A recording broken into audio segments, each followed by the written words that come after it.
Hello, and welcome to the Dense Muffin. My name is Thaddeus, and if you're new to the show, allow me to explain what the Dense Muffin is. This podcast is about good conversation with a new guest every show as we dive into the questions that all Christians ponder on in their faith, while glorifying God in the process. Please take note that myself and my guests are not experts on any topic, but are fascinated by conversations about Christianity and the nature of God. So thank you for listening today, and enjoy the episode. And welcome back to the Dense Muffin. My name is Thaddeus, and this is the second part to our Christmas special, A Very Dense Christmas, featuring my wife, Elisha. Please enjoy this episode, and if you have any feedback for us afterwards, please send us a voice message so that we may hear from you, the audience. Again, please enjoy this episode, and I hope that you have a very Merry Christmas.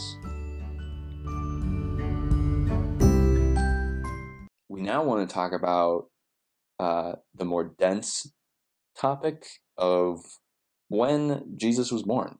Oof. Yeah. This topic is widely discussed among scholars and theologians on when specifically was Jesus born in date-wise. Mm-hmm. Like, was he born December 25th, or do we just recognize him on that day? Or just recognize it on that day? Or was he born in the springtime, May or March or something like that? Mm-hmm. And so past couple of days, we've been doing some research on this topic, and we are going to share with you now what we absolutely know for fact from the Bible and from other theological scholarly essays, and then what we suspect would have happened or what was happening during that time, and then what we don't know too. Right. We would just want to include all of those things because it's important to admit that we don't know everything, because we weren't there. And yeah, they didn't have cameras or date calendars back. Well, they did have calendars, but they didn't have Social media. They couldn't post hashtag Jesus was born today. Yeah. Look at my new baby. Yeah. Or have little year flashback app that brings up everything. So yeah, we will get into the things that we do know right now. So Elisha. Sure. I do want to preface this by saying that I know Thad has already in his intro your intro episode, you've specified that you and your guests are not experts, and I want to emphasize that. And I also want to emphasize the fact that none of what we've discovered, or not this topic in general, when Jesus was born in the calendar, does not affect our faith in the fact that he was born, and he was born in Bethlehem, and that he's our Savior. It's more Amen. of one of those, if you've ever heard of the kind of the target analogy, so in levels of importance of beliefs in term to sanctification, right? So at the center is the stuff that you have to believe to be saved. You have to believe that Jesus came, he was born, he died for our sins, he was resurrected, he was fully God, fully man. All of that important stuff is in the middle. For us, this is more of a fifth or sixth ring out thing. It's not important to our faith life. It's not going to change our spiritual destination, but it is something interesting to talk about. Yeah. And I mean, also, I don't think it should divide people. Gosh, no. This is a topic that can be discussed with friends and it should be family, just conversation. Yeah. You don't have to be arguing about all these things. Right. You shouldn't have to be creating division within your church about when Jesus was born. Because it's not important. It's not important. It's not important to your faith. And it could be that we just celebrate the 25th of December as a recognition, right, in remembrance of Jesus being born. Right.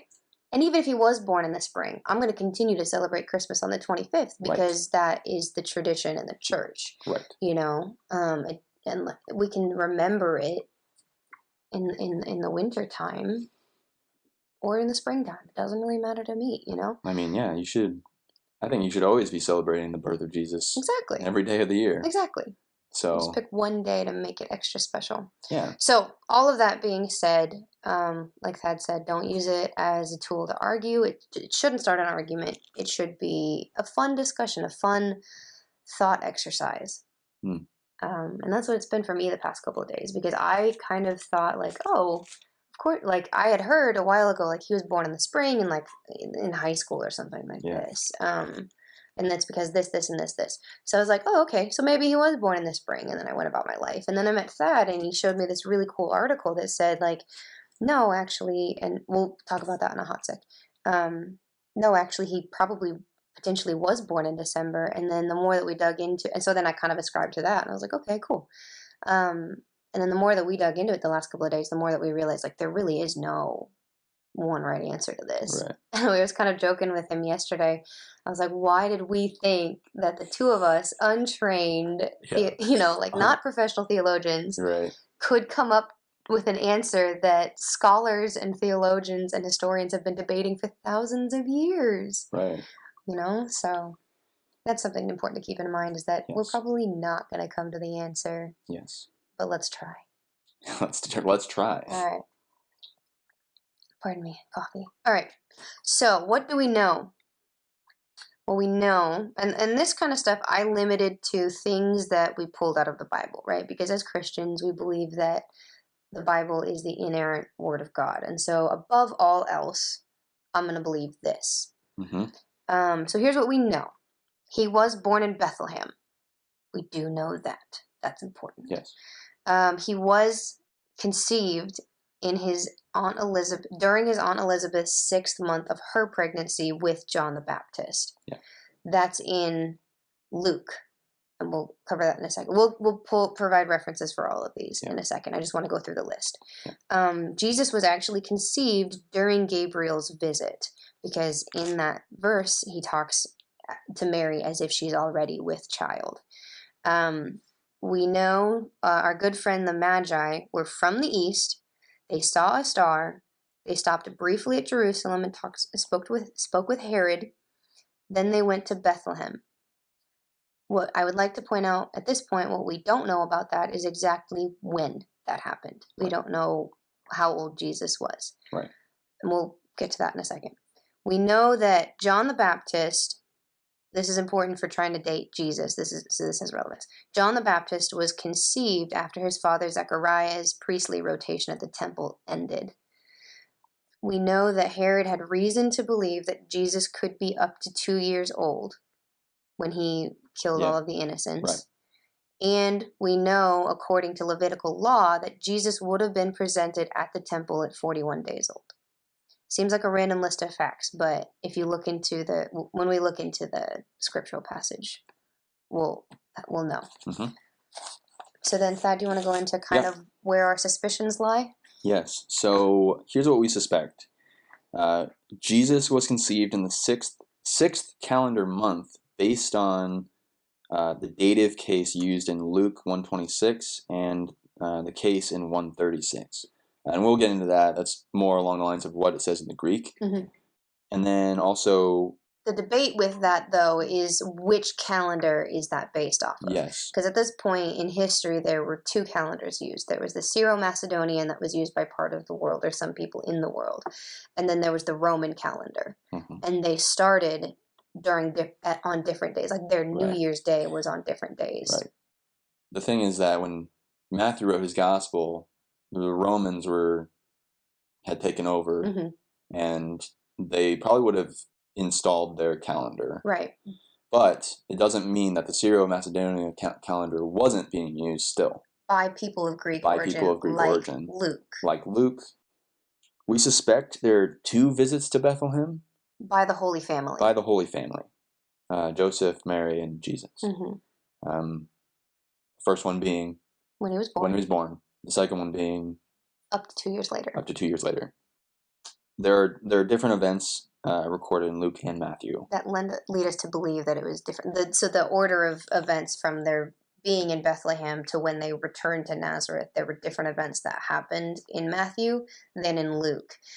And the way they're recorded makes us believe potentially they weren't just left out of that gospel or the other one. So diving into what, how we know what we know, we know that he was born in Bethlehem. Right.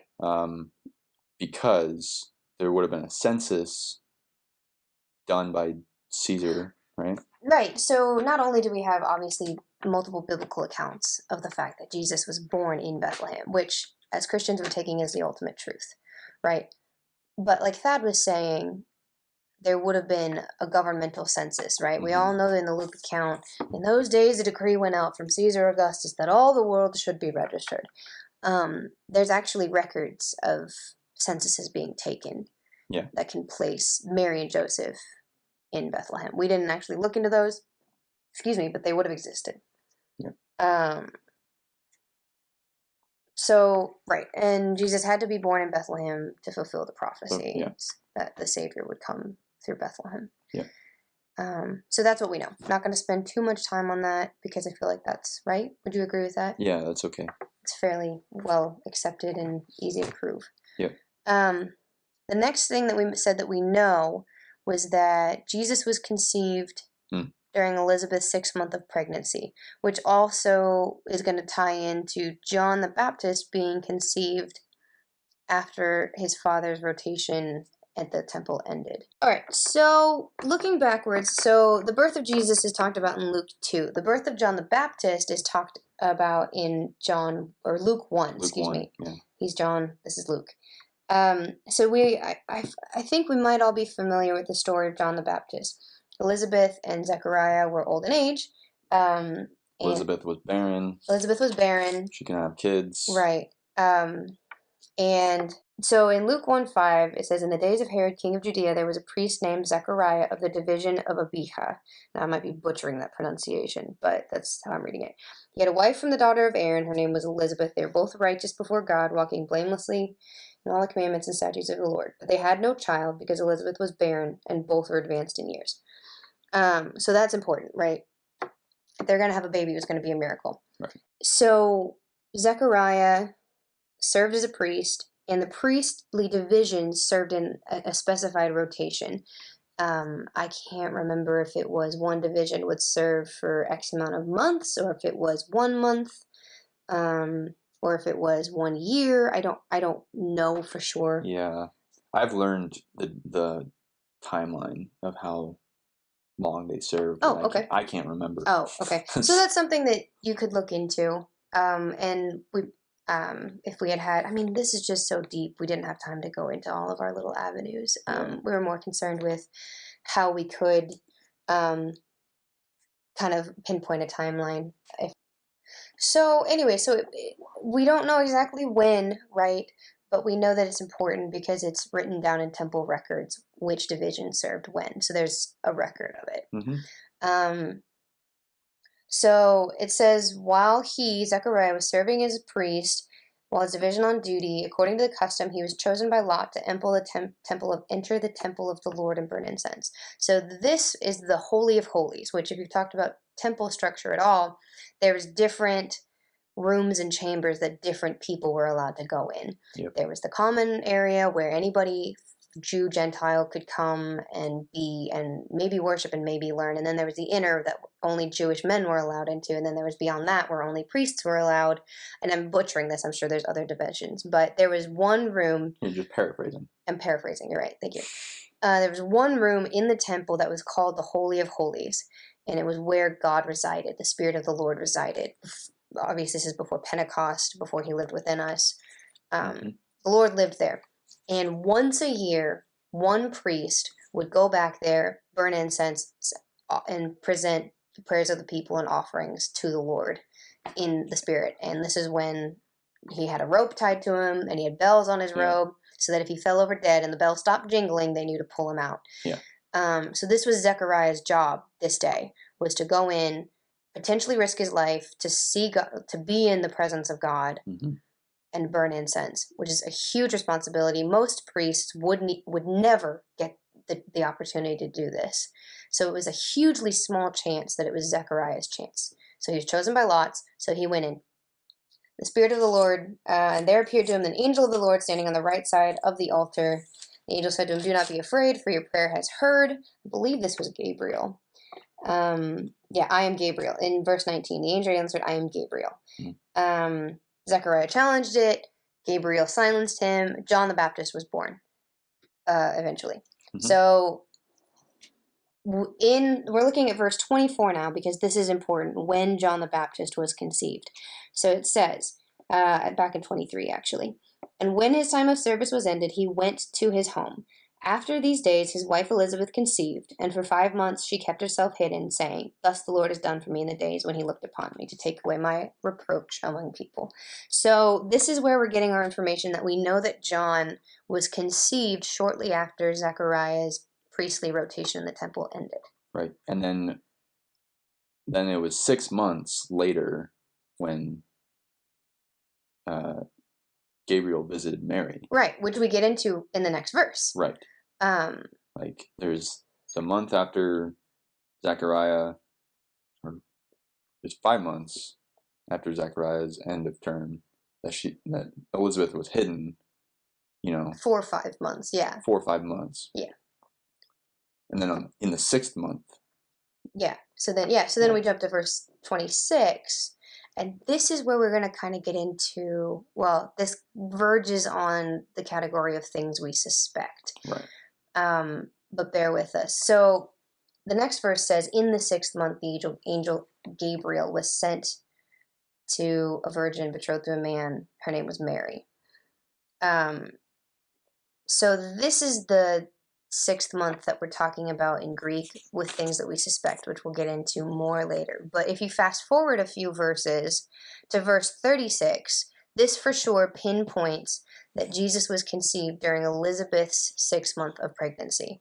It says, "And behold, your relative Elizabeth in her old age has also conceived a son, and this is the 6th month with her, who is called barren." So this gives us as close to a day as we can get of the day that Jesus was conceived. And then we can just fast forward 9 months. Yeah.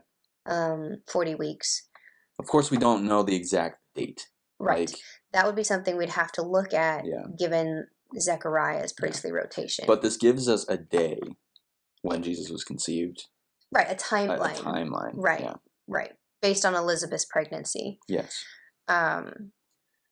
Which you'd think would be easier to sort out, but again, that's where the calendar debate comes in. Right. So that's what we know for sure. Oh, and we know that Jesus was conceived while Gabe was there visiting. "And the angel departed from her," verse 38. Verse 39, "In those days Mary arose and went out with haste into the hill city, into a town called Judah, and she entered the house of Zechariah and greeted Elizabeth. And when Elizabeth heard the greeting of Mary, the baby leaped in her womb, and Elizabeth was filled with the Holy Spirit." So Mary was pregnant with Jesus by the time she went to visit Elizabeth. That much is certain. Yeah. Now, as far as how are we positive that Jesus was conceived when Gabriel was visiting Mary? Well, because it says "in those days," right? That can mean a lot of things. So I can see where the confusion would roll in of like, maybe she waited a few weeks, or maybe she waited up to a month or whatever. Right. But the reality of it is that she didn't. Yeah. Because... Can I say something? Yeah. So the word, when they use the phrase "in those days," the word "those," it means it was near. Like it was a near date. Oh. These, though, like if you were to use the word "these," so if they would have said "in these days," it would have been a far date. You're talking about the Greek word used there? Yeah, the Greek word there. Okay. So the Greek word for "those" and "these," it matters on like the context of the phrase. So if they say "in those days," it means that it was a near to the point of That's cool. The conception of Jesus. I did not know that. Yeah. Oh, that's good to know. I just remembered that. Oh, wow. I was going off of something that came a few verses later, but that's cool that it's backed up by the language. Yeah. So what I was going off of was we fast forward quite a ways to the end of Mary's visit. Chapter 1, verse 56. It says, "And Mary remained with her for about 3 months and returned to her home. Now the time came for Elizabeth to give birth, and she bore a son." That's verse 57. So Mary was there for 3 months, and John wasn't born while she was there, which means, again, that she would have had to leave almost immediately after Gabriel visited her in order to make it and stay with Elizabeth for 3 months before the baby was born, if Elizabeth was already in her 6th month of pregnancy. Right. So that's, again, a pretty good indication that Jesus was conceived during Gabriel's visit. Yeah. Yes. Which is in the 6th month. Which is in the 6th month. Elizabeth's pregnancy. So we've pretty well pinpointed down when in Elizabeth's timeline Jesus was conceived, if we can just pinpoint when John was conceived. That's the tricky part. That would give us more of a relative date. Yeah, a better idea of what date. So then we can just fast forward 9 months to when Jesus would have been born. Right. All right, what else do we know for sure? Do you have anything else on that one? No. Otherwise, I'm going to move on to the Magi. Okay, so the next thing that we know for sure, and this is going to take us back to Matthew's account of the gospel. So if you have a Bible, flip back there, because it's kind of interesting to look at it in the text. So we're back in Matthew chapter 2, because chapter 1 is just the genealogy of Jesus and the foretelling of the birth. And then he's born right at the end of verse 1. Or chapter 1. So chapter 2 talks about the Magi, the wise men. So here's what we know about them for sure. We know they were from the east. We know they saw a star, what they believed to be a star, what they called a star. Mm-hmm. We know that they stopped and spoke to Herod, which would have been at his palace in Jerusalem, most likely. And we know that after they left Herod, they went to Bethlehem, and then they returned home after seeing receiving a dream from God. So that's what we know about them. And all of that comes from chapter 2. Mm. It's right there. It's right there. In the first 12 verses, actually.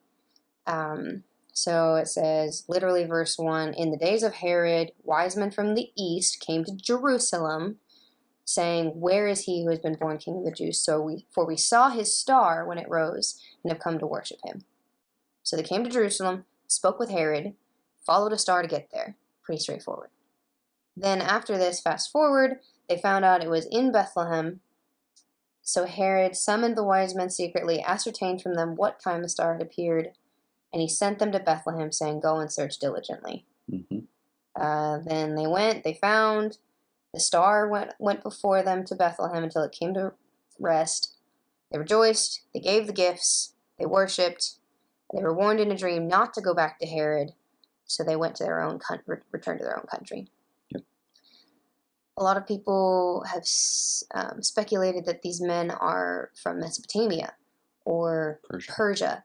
Both are really good options because they're both east of Jerusalem. And they both had a high population. They had a low population of Jewish people and a high population of people who believed in astrology, and learned people who studied. Right. Which, being surrounded by the Jewish culture and the Jewish tradition, the Magi would have heard about the prophecy of the coming Messiah. Right, because they came and asked specifically for the King of the Jews. Exactly. Which means they had some contact with Jewish culture. Exactly. It's interesting to know that these guys who did not believe in God became fascinated with the legend, basically, of the coming Messiah to the Jews, and we can suspect that they started studying the stars, or that they it's more likely, I think at least, that they were already astrologers, people who studied the stars find great events. If they were astrologers, they would have already been studying the stars for astronomical events happening. I think it's just interesting that God used these guys. Oh yeah. To fulfill this prophecy in a way, fulfill this journey. Yeah. I'm just reflecting on the grand mass almighty power of God in our reality.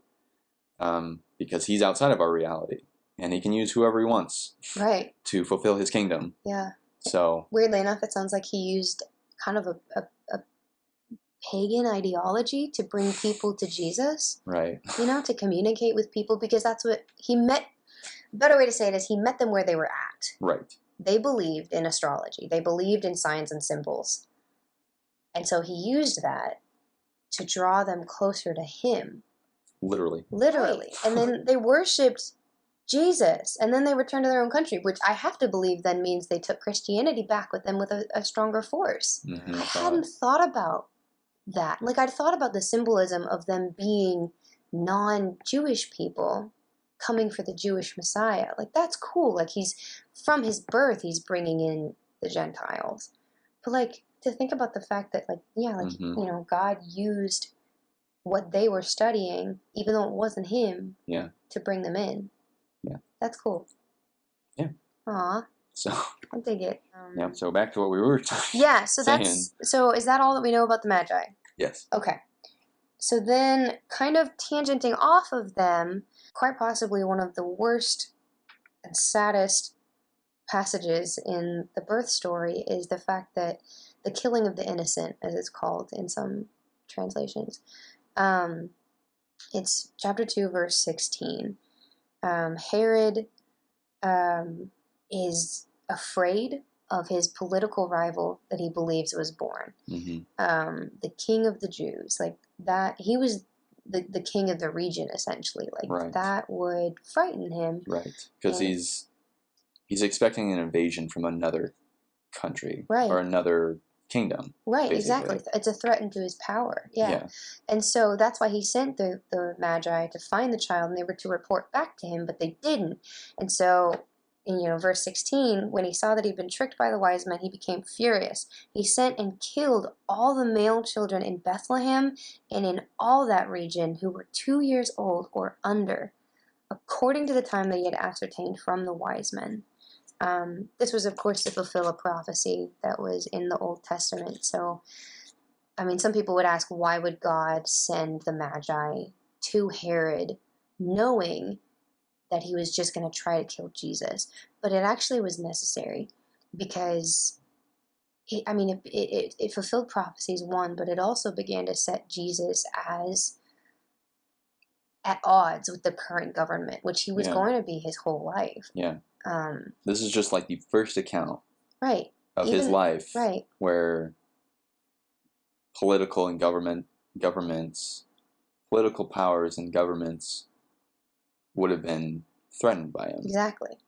Or even, and he was a baby. He was an infant. He was an infant. Yeah. Like, it says a lot. It speaks volumes about the greatness of the Lord Jesus. Yeah. Being just a baby, and King Herod, who was infamous in the region. Yeah. Okay. So why is this significant then to our study of when Jesus was born?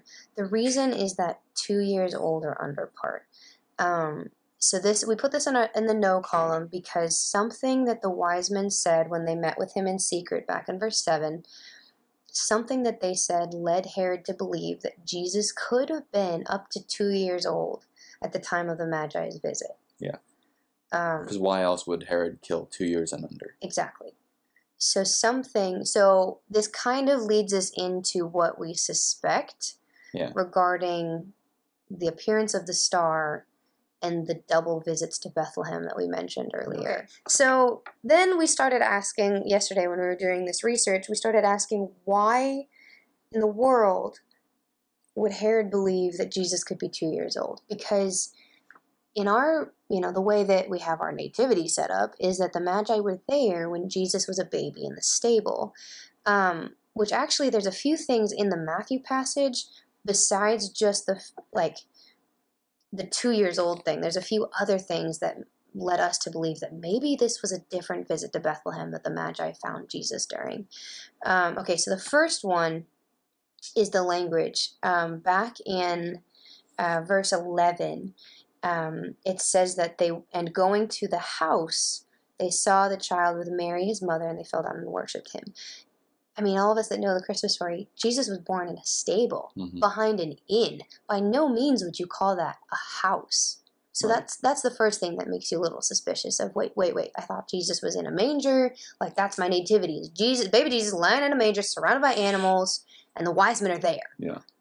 But that might not be the case, right? If we see house, like nobody would call that a house. No. It was, by all means, by all likelihood, it was a cave. It would have been a cave.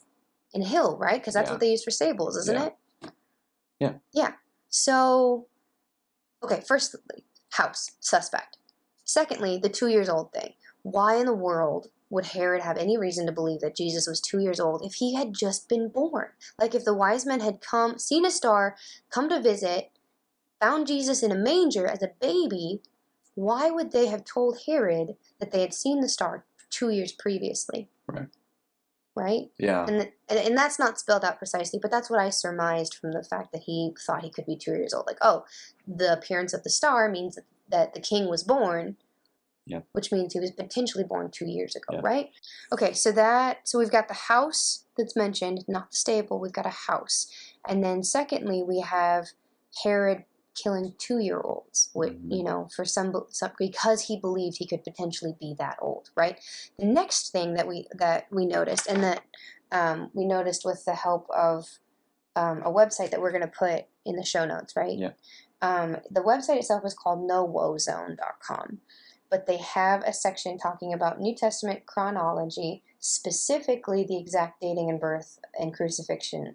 Exact dating of the birth and crucifixion of Jesus, which is that article that I mentioned earlier in the show that Thad showed me about what that kind of led me to believe that Jesus could have been born in December. Yeah. So that's where we're getting a lot of this, or it was kind of our jumping off point that led into studying a bunch of things. So I want to give credit where credit is due. Yeah. Okay, so back to Matthew.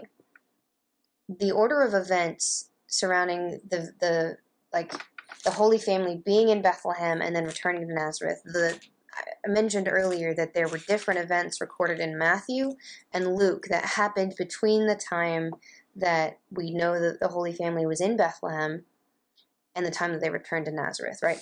Mm-hmm. So, and I'm by no means, I'm not entirely positive. Like, this is why this is in my suspect column, is because I don't know for sure that this is 2 different visits to Bethlehem, but it is interesting to think about, maybe. Mm-hmm. Okay, so back to the Luke account, because it's the simpler one.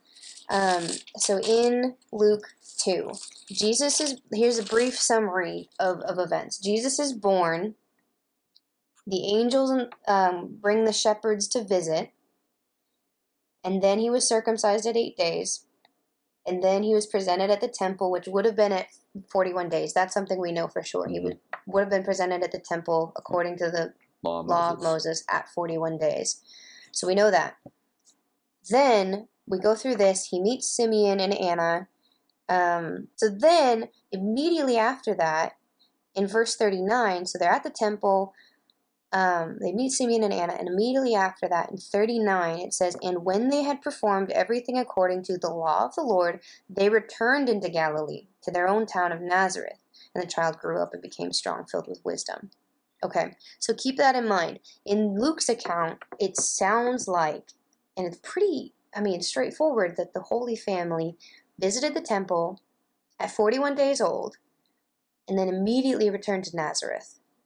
Yeah. Right? Yeah. Okay, so, but if we look at Matthew's account, here's the events. Jesus was born at the end of chapter 1. Then, nothing. And then it says, now after Jesus was born in Bethlehem, in the days of Herod the king. So not as precisely like in those days, right? Mm-hmm. Like it's not definitive language. It's just now after. Now after, which an unspecified time. Yeah. The Magi came, spoke to Herod, went to Bethlehem, found Jesus in a house with Mary his mother, worshipped him, gave him gifts, they returned home.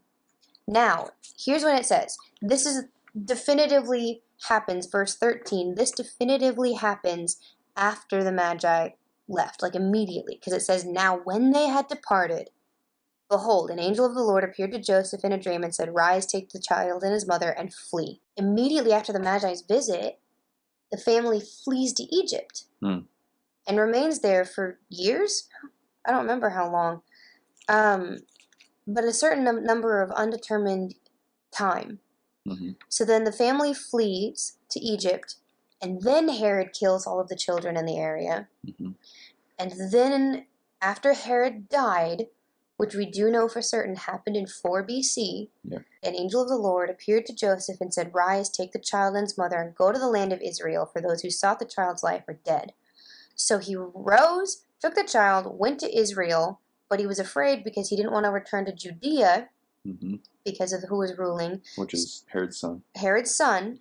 So being warned in another dream, he withdrew to the district of Galilee and lived in the city called Nazareth, which is their home city. Right. Which to me, it's interesting that, side note, it's interesting that Nazareth is introduced as a town in Galilee called Nazareth. Like, it's their hometown. Yeah. Like, they were from there before Jesus was born. Yeah. And it says that earlier in Matthew, so I don't know what to do with that.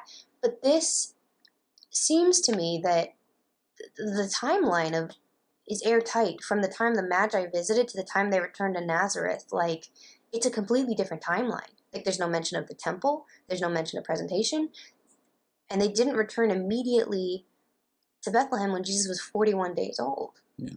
So one theory that I read that I'm kind of potentially jiving with for now, well, until I do more research, is that this visit to Bethlehem in Matthew was when Jesus was a little bit older, potentially up to 2 years, which is why Herod would think he was 2 years old. Right. And the family was visiting Bethlehem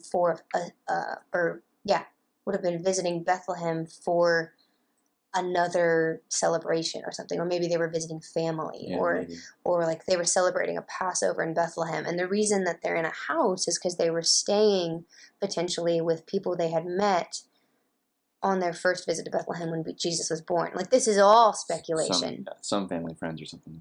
Right. Like, this is all speculation. Like, we can't find this in the Bible. But it would help make sense of the timeline, is that Jesus was born, they did the temple thing, they took him home, they went to Nazareth. Then, on a later visit, an unspecified amount of time later, they went to Bethlehem for a celebration. The Magi visited then, when Jesus was a toddler. And then, because that would help make sense, because immediately after the Magi's visit, they fled to Egypt. And then, lived there, and then returned to Nazareth.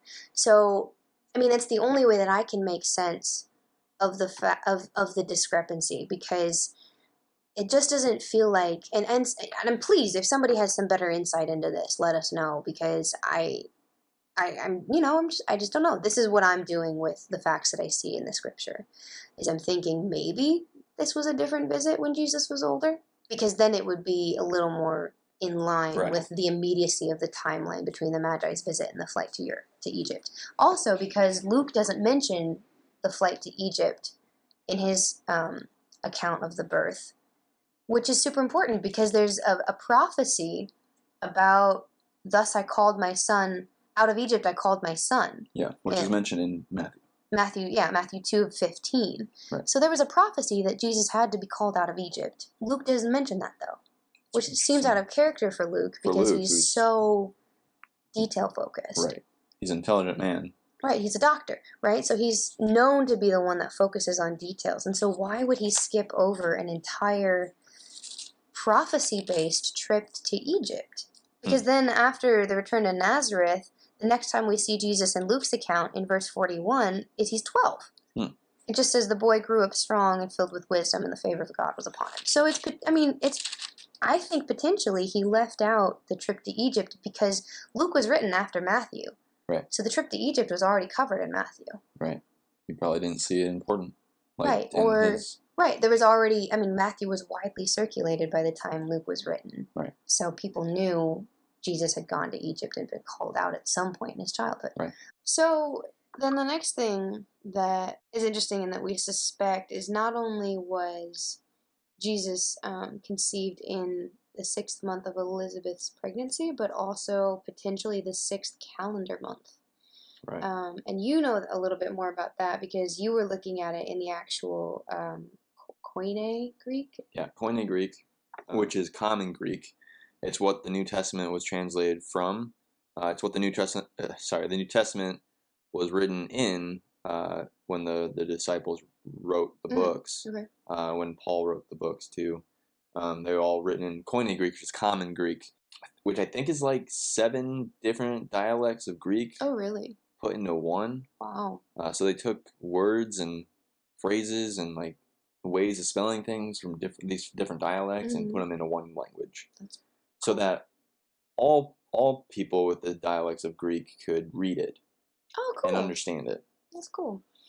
I want to reiterate, I'm not an expert in the Greek language. I've only taken about 2 semesters of it, which still is a good amount of study, but I will say that whatever I say here, if someone out there knows more than I do, I'm proud of you. Like, I didn't expect anything less.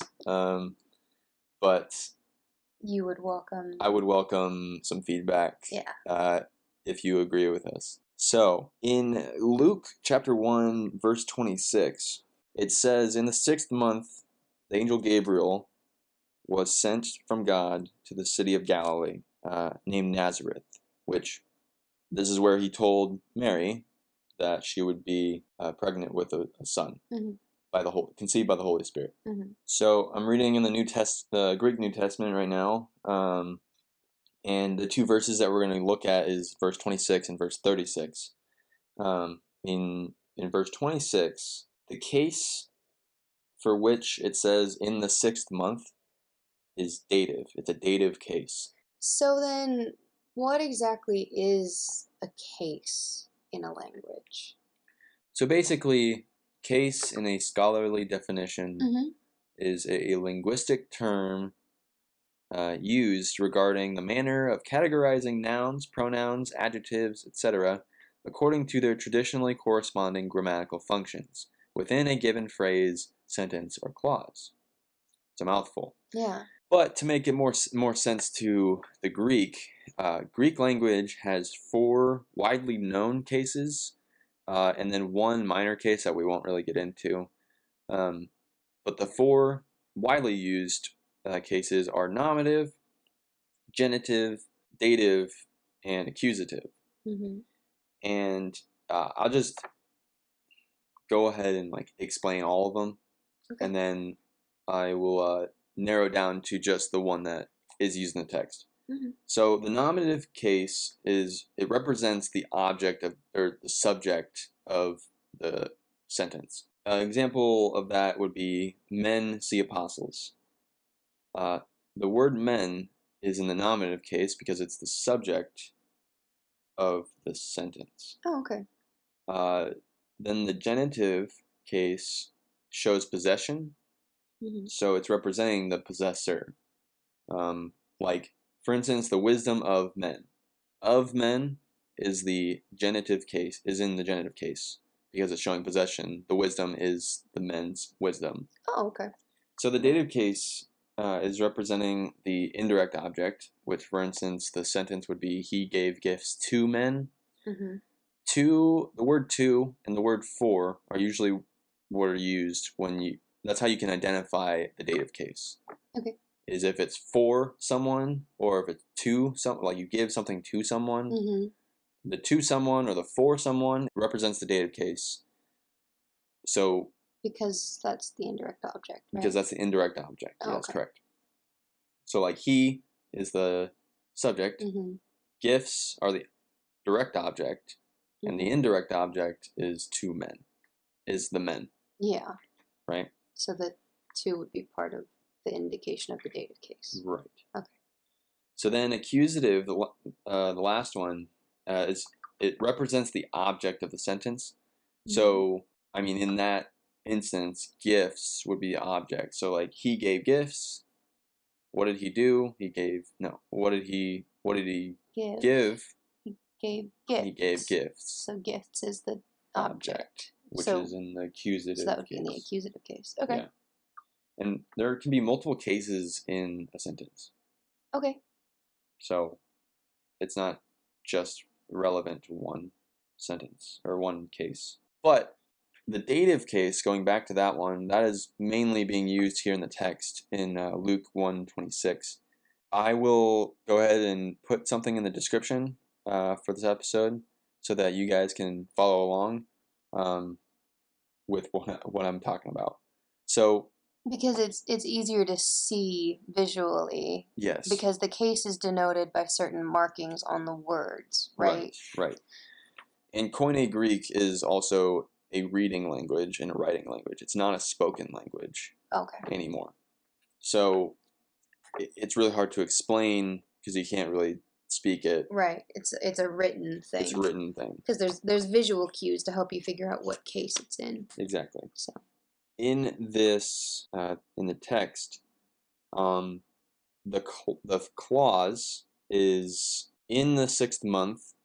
So in the Greek it says ende to mηνὶ to ἕκτω, which to ἕκτω is 6, or ἕκτος is 6 in Greek. But since it's in the dative case, it makes it the word 6th with a th at the end, because it's the indirect object of the clause, or it's the adjective explaining mηνὶ, which is month, and to mηνὶ is also in the dative case, so those two go together. can I ask what Yeah. visually what tells you it's in the dative case? So visually what it tells you, so the visual indicator that something is in the dative case, in the description you'll see that to ἔκτω, I'm pronouncing it that way because the second letter in to is omega with a iota underneath. So for those of you who don't read Greek like me, toe, the word he's talking about, is the one that looks like it has a TW with a squiggly on top of it and a little like goatee underneath it. Yeah, that's exactly what it is. Yep. And ἔκτω is pronounced the same way because the article is changed to dative, so it's to, and ἔκτος would be changed to ἔκτω. So ἔκτος means 6. Yes, and it's ἔκτος would be a masculine word that gets transformed when it's in the dative case to ἔκτω.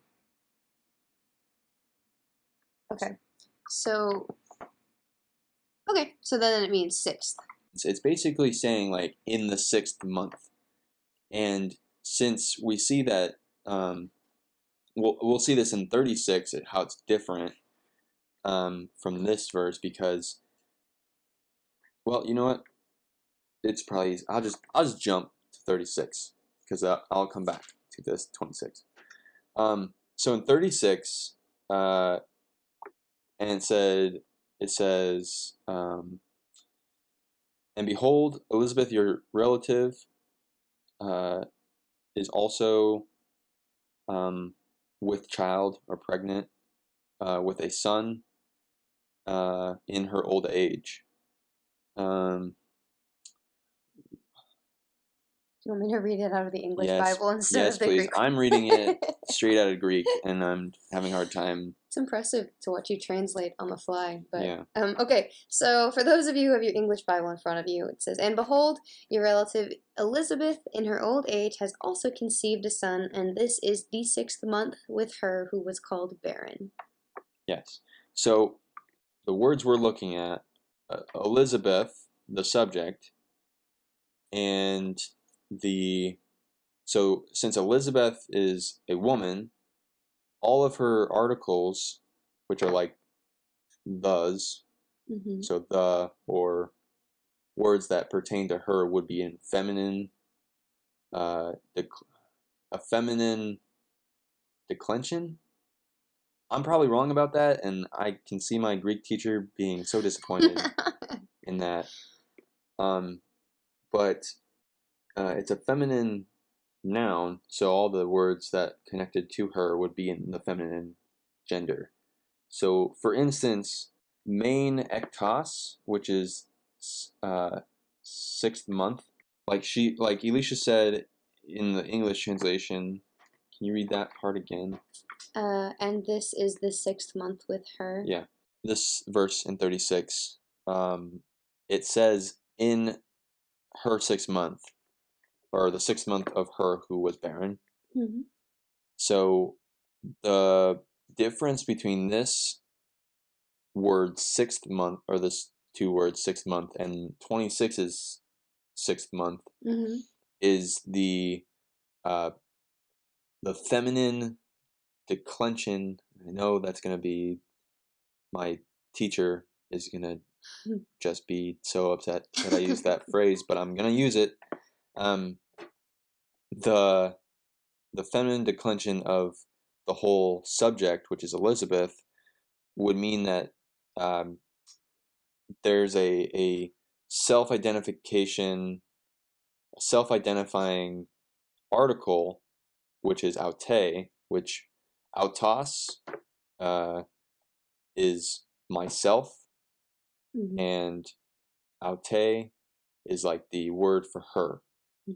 So for those for those of you following along, αὐτῇ is the word that looks like it starts with a Jesus fish, followed by a curvy V with an apostrophe over it, and then a T, and an N with a really long leg with a squiggly line and a goatee underneath it.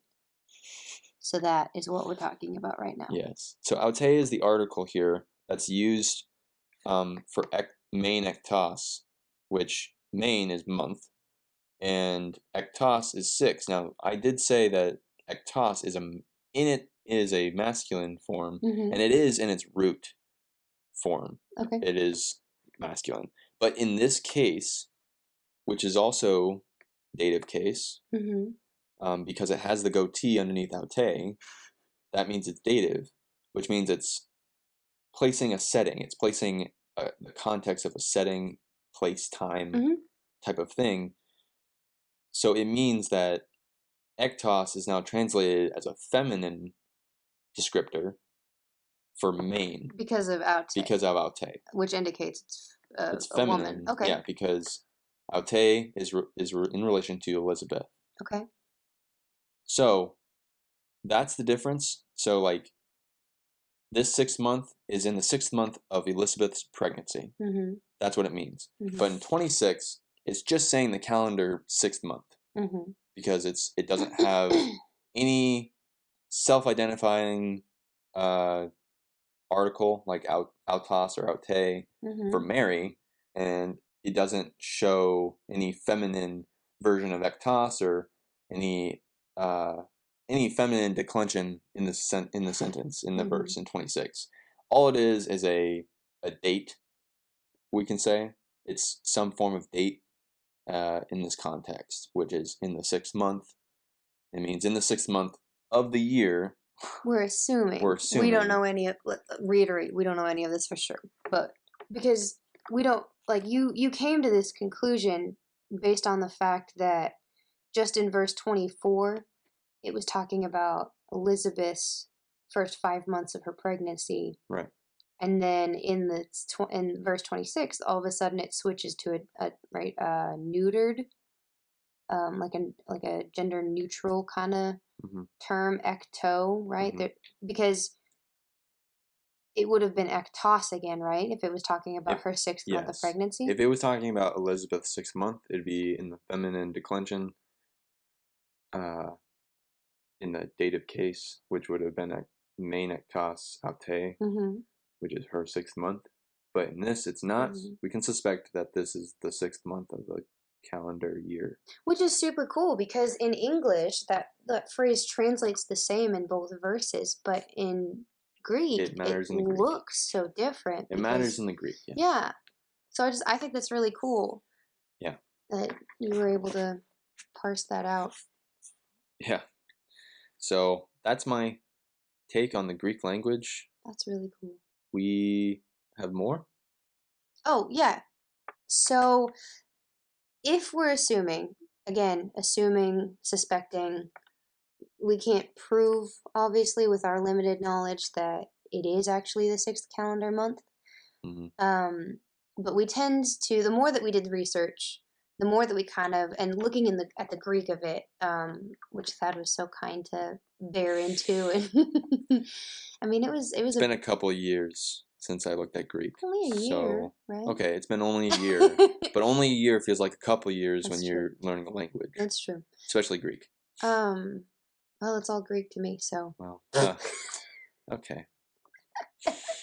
Okay, no, but in all seriousness, okay, so, yeah, so looking at this, like, the more that we dug into it, the more that we kind of felt like maybe it was the 6th calendar month, because not only because of the Greek, but because it feels redundant to have in the 6th month twice within 10 verses Right. if it's not referring to two different quote-unquote sixth months. Yeah. Right? So, because in verse 36, it's clearly putting a timestamp on it by saying Elizabeth's sixth month. Right. Which is then further corroborated by, when we know John was conceived when Zechariah returned home. Yep. And so there's two solid ways of placing when Jesus was conceived. So why would Luke put a third one in there referencing the same date of Elizabeth's sixth month? Yeah.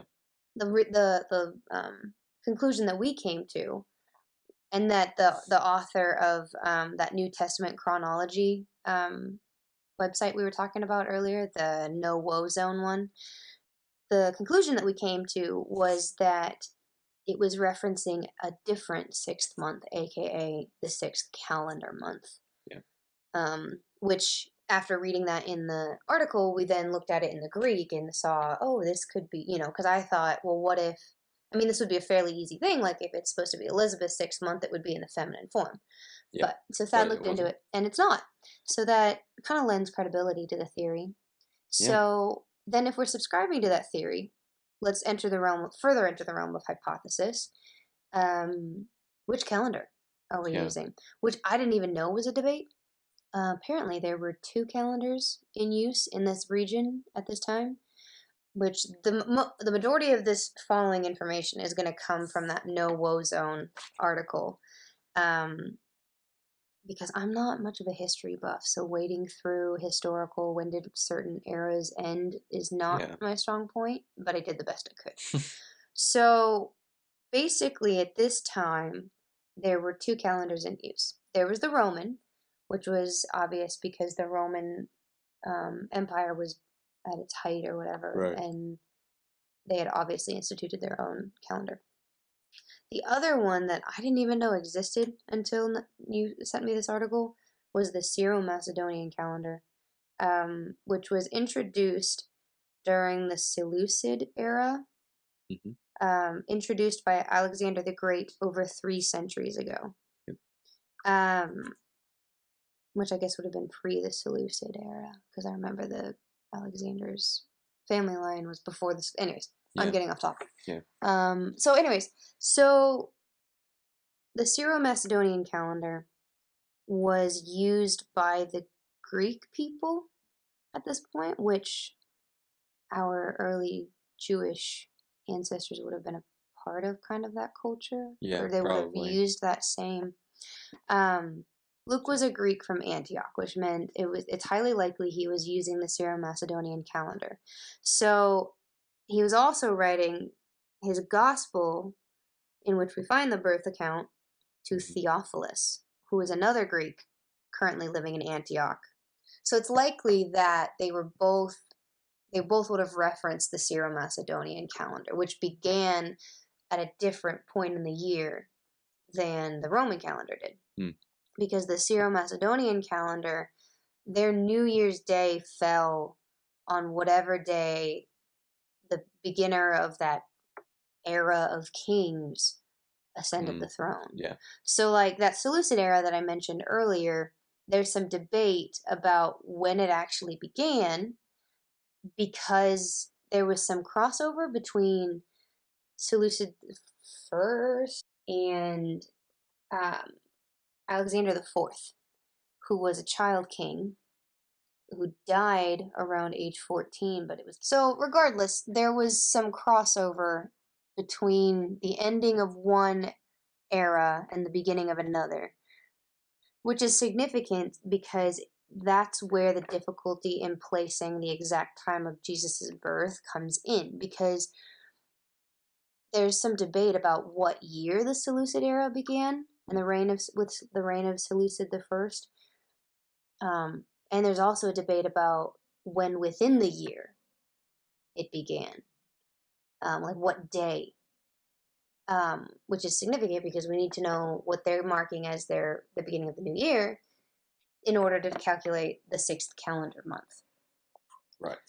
According to this guy, which the No Woe Zone article, he says that the new year was in the fall month of Dios, which is the 6th month, which makes the 6th month a month called Xanthikos,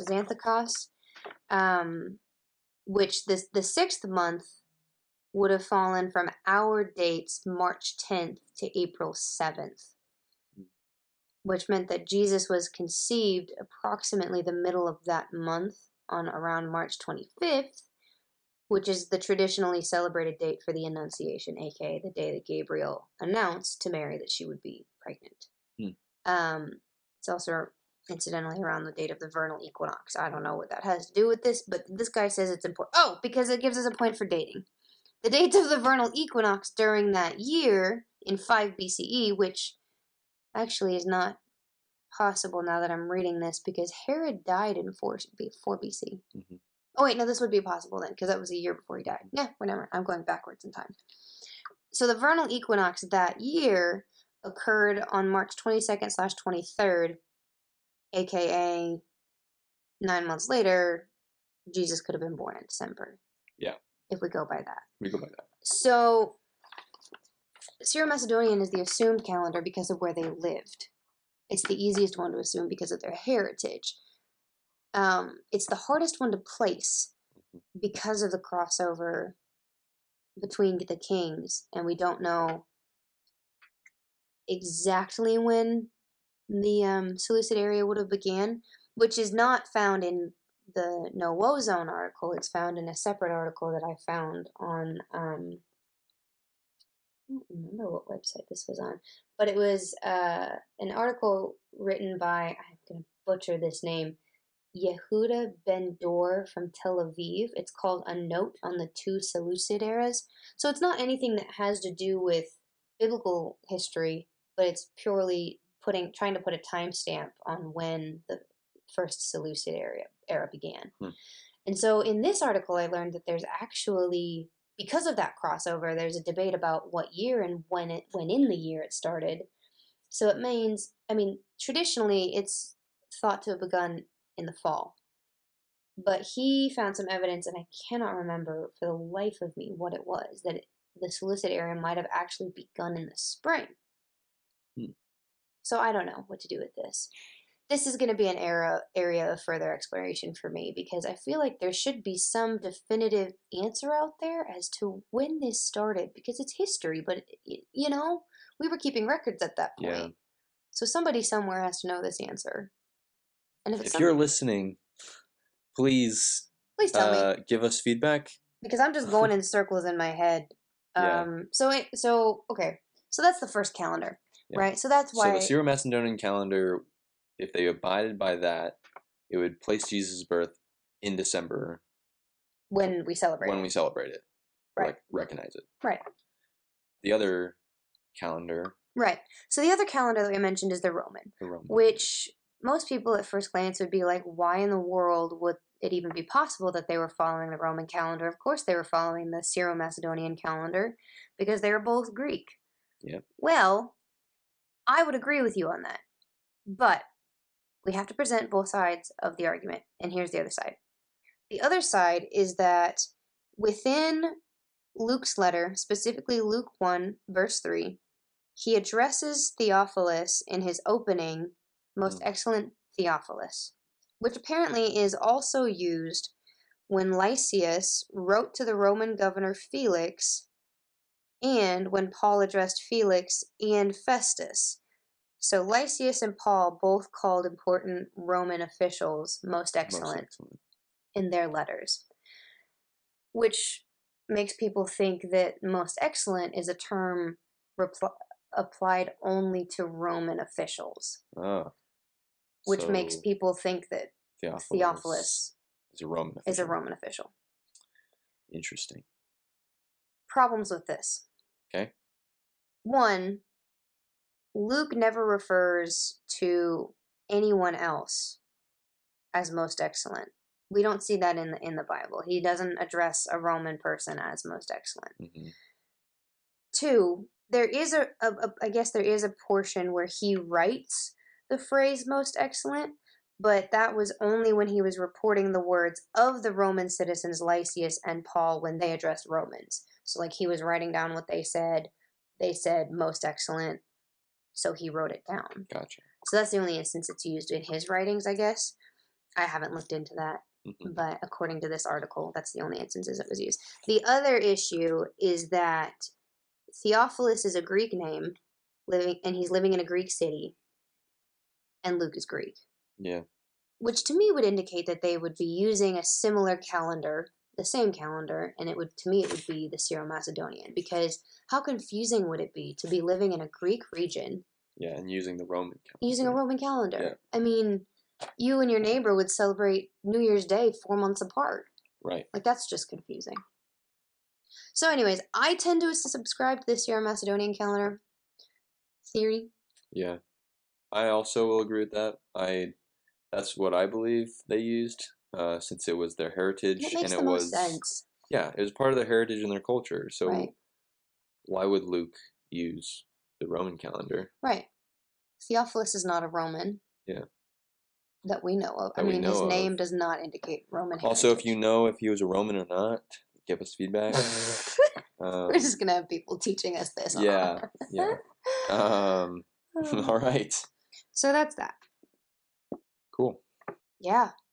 We suspect a lot of things. We suspect a lot of things. There's also a lot of things we don't know. Which is kind of wrapped up in our suspicions. Right. So, needless to say, this will be a lifelong study for me. Yeah, this might be a thesis for me someday when I'm in seminary. So, funny. We'll see where that goes. I think we covered everything. That was dense. That was much denser than much more dense than I thought it was going to be. And honestly, like the point of us doing this is just out of curiosity. Mm-hmm. But like it doesn't affect our faith. No. Like the point that we need to remember is Jesus was born. Yeah. He was born as an infant. Mm-hmm. An infant that needed to learn how to speak, walk, be taught all these things by humans. So our God became a human and learned from humans how to live, basically. And his infant form, he was using lungs that had never been used before in the manger. I'm just relishing in the reveling. Reveling. Oh no. I am chopped up pickles. I am reveling in the pure humility that Jesus took on. Yeah. I think that's how I'm going to end today. Elisha, thank you for joining me. You're so welcome. Today. Thank you for having me. Definitely was a good conversation, really dense. Elisha will be back for another episode sometime in the future. That will be even more of a dense topic. Less chaotic. Less chaotic than this one, yes, for sure. So, in conclusion, to all of you who are listening, I hope that you have gained some new revelations in this part 2 of the Christmas special, all about Jesus' birth. And I hope that God is using you to further his kingdom in whatever season you are in right now.